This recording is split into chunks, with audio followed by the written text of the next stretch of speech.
जब महाराज दशरथ अपने चारों बेटों की बारात लेकर जनकपुरी पहुंचे तो उन्होंने सर झुकाकर महाराज जनक को नमन किया। तो सीताजी के पिता ने उनके सामने हाथ जोड़कर विनम्रता से कहा, आप तो वरपक्ष वाले हैं, हमसे बड़े हैं। इस पर महाराज दशरथ ने कहा, आप कन्यादान कर रहे हैं, अपने कलेजे के टुकड़े का दान करने वाला बहुत महान होता है, मैं आपके सामने कुछ भी नहीं हूँ। अब आप ही बताएं कि दाता और याचक यानी दान देने वाले और लेने वाले में बड़ा कौन होता है।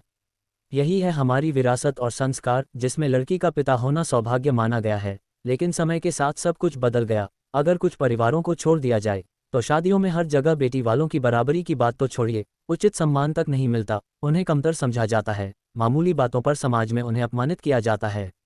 माँ बाप बहुत लाड़ प्यार से बेटियों की परवरिश करते हैं, उसे पढ़ाते हैं, संस्कार देते हैं, उसकी हर बात का ख्याल रखते हैं, और वही बेटी किसी और परिवार को कन्यादान के रूप में दान कर देते हैं, तो इससे बड़ी महानता और क्या होगी। लेकिन फिर भी लड़के वाले अपने आप को किसी बादशाह से कम नहीं समझते, और लड़की वालों की कमियां निकालना ही उनकी आदत बन गई है। यहाँ तक कि शादी के बाद भी उम्र भर उन्हें बेटी की छोटी छोटी गलतियों के लिए ताने मारे जाते हैं।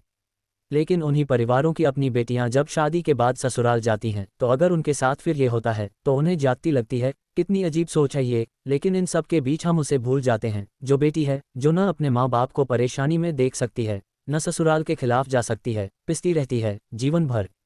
और ये सब उन परिवारों में होता है जो पढ़े लिखे हैं और जिनकी समाज में अच्छी खासी हैसियत है। लेकिन फिर भी ये सच बहुत भयानक है।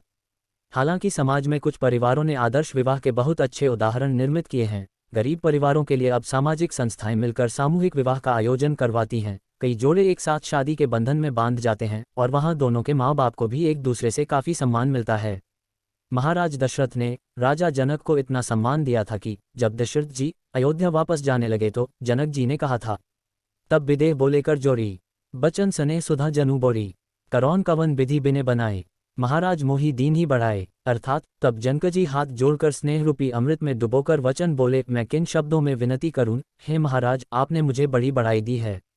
अगर हम अहंकार से मुक्त हो जाएं तो सम्मान देने की भावना मन में स्वयं आ जाती है।